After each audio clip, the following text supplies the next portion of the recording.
തന്നെ എഴുതിത്തള്ളിയവർക്ക് മറുപടിയുമായി രോഹിത് ശർമ്മ വീണ്ടും തിരിച്ചെത്തിയിരിക്കുകയാണ് എന്നതാണ് ഇന്നലെ നടന്ന ഇന്ത്യ ഇംഗ്ലണ്ട് അവസാന മത്സരത്തിലെ ഏറ്റവും വലിയ പ്രത്യേകത. ആദ്യം ബാറ്റ് ചെയ്ത ഇംഗ്ലണ്ട് അടിച്ചുകൂട്ടിയത് 387 റൺസാണ്. ബോളർമാരെല്ലാം തന്നെ മികച്ച രീതിയിൽ റണ്ണ് കൊടുക്കുന്നതിൽ മുന്നിട്ട് നിന്നു. ഗുർനൂർ ബ്രാർ എന്ന ബോളർ നൽകിയത് 97 റൺസാണ്. ഒരു ബോളർക്ക് പോലും മികച്ച എക്കണോമിയിൽ പന്തെറിയാൻ സാധിച്ചില്ല. അതോടെ ഹോം ഗ്രൗണ്ടിൽ, അതായത് ലോർഡ്സിൽ, ഇംഗ്ലണ്ടിന്റെ ഏകദിനത്തിലെ ഏറ്റവും വലിയ സ്കോറിലേക്ക് അവർ എത്തുകയും ചെയ്തു. എന്നാൽ മറുപടി ബാറ്റിംഗിൽ എല്ലാവരും പ്രതീക്ഷിച്ചത് രോഹിത് ശർമ്മ എന്നും പരാജയമായിരിക്കുമെന്നാണ്. പക്ഷെ മറുപടി ബാറ്റിംഗിലേക്ക് വരുന്നതിന് മുൻപ് നമുക്ക് കുറച്ച് കാര്യങ്ങൾ നോക്കാം. ഈ സീരീസിൽ രോഹിത് ശർമ്മ മികച്ച പ്രകടനമായിരുന്നില്ല.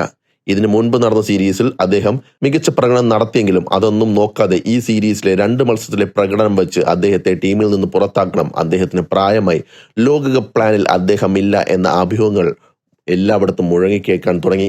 BCCI തന്നെ അത് സ്ഥിരീകരിച്ചതുപോലെയായിരുന്നു. ഇങ്ങനെയുള്ള ഒരു സമ്മർദ്ദ ഘട്ടത്തിലാണ് 387 റൺസ് എന്ന ചേസിലേക്ക് രോഹിത് ശർമ്മ എത്തുന്നത്. തുടക്കത്തിൽ വളരെ പതിയായിരുന്നു രോഹിത് ശർമ്മയുടെ ഇന്നിങ്സ് ആരംഭിച്ചത്. പക്ഷേ പെട്ടെന്ന് തന്നെ അദ്ദേഹം ക്ലച്ച് മാറ്റി. നമ്മൾ വർഷങ്ങളായി കണ്ടുവരുന്ന, ഡെക്കേഡ്സായി കണ്ടുവരുന്ന രോഹിത് ശർമ്മ എന്താണ്, ആരാണെന്ന് ഇന്നലെ BCCIയും വിമർശകരും ശരിക്കും കണ്ടു. ഈ പ്രഷർ സിറ്റുവേഷനിൽ അദ്ദേഹം അടിച്ചു കൂട്ടിയത് 138 റൺസാണ്. അതും വെറും 119ഓളം ബോളുകൾ നേരിട്ട് മാത്രം. സെഞ്ചുറിക്ക് അടുത്തേക്ക് എത്തിയത് 2 കൂറ്റൻ സിക്സിലൂടെയും സെഞ്ചുറി നേടിയത് ഒരു ബൗണ്ടറിയിലൂടെയുമായിരുന്നു. അത്രയും ഭയമില്ലാതെയായിരുന്നു രോഹിത് ശർമ്മയുടെ ഇന്നിങ്സ്. രോഹിത് ശർമ്മ സെഞ്ചുറി നേടിയ ശേഷം ഓടിയെത്തി വിരാട് കോഹ്ലി അദ്ദേഹത്തെ കെട്ടിപ്പിടിക്കുന്നുണ്ട്. അതെ, അത് തന്നെയാണ് ഇന്ത്യയിലെ ഓരോ ക്രിക്കറ്റ് ആരാധകനും ഇന്നലെ ചെയ്യാൻ ആഗ്രഹിച്ചത്.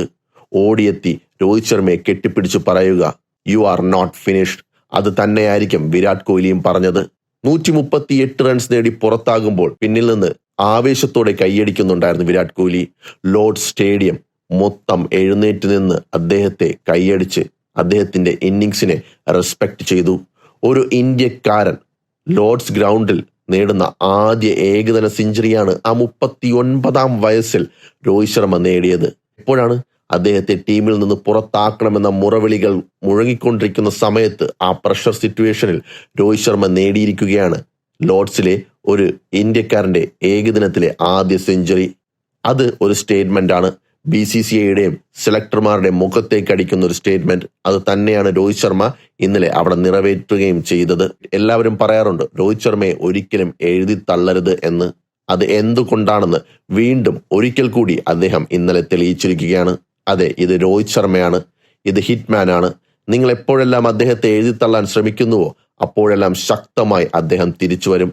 അതിനുള്ളൊരു ഉദാഹരണമാണ് ഇന്നലത്തെ ഇന്നിങ്സ്. ടീം ഇന്ത്യ തോറ്റിട്ട് പോലും അതുപോലും ആരും ശ്രദ്ധിക്കാത്തത് രോഹിത് ശർമ്മയുടെ ഈ വമ്പൻ തിരിച്ചുവരവ് കാരണമാണ്.